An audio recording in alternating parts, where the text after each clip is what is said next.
eksponentno rast in nenazadnje, verjamete v monetarni sistem ali še bolj neposredno, verjamete v denar?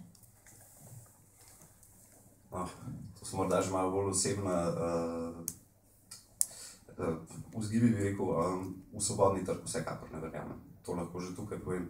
Mislim, da tudi knjiga zelo dobro ilustrira, da ravno tisti, ki propagirajo tako močno ta svobodni trg, se sami ne držijo teh pravil.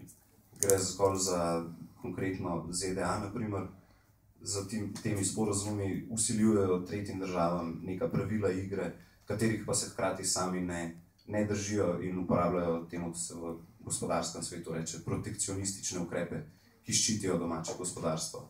Tako da ne, nikakor ne verjamem v svobodni trg in mislim, da je v 21. stoletje sodi razvoj, ki bo temeljil predvsem na lokalnih virih, čeprav se sliši morda strašno, tako človeških kot naravnih in predvsem spodbujanje nekih lokalnih ekonomij.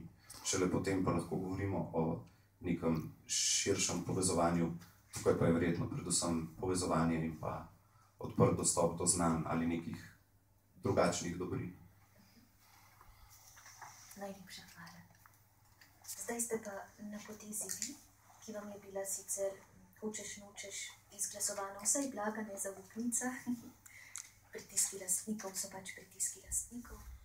Predstavnike sedme sile zatorej pozivam, da bodi si nadsvečeniku Roku, bodi si Andreju zastavite vprašanje.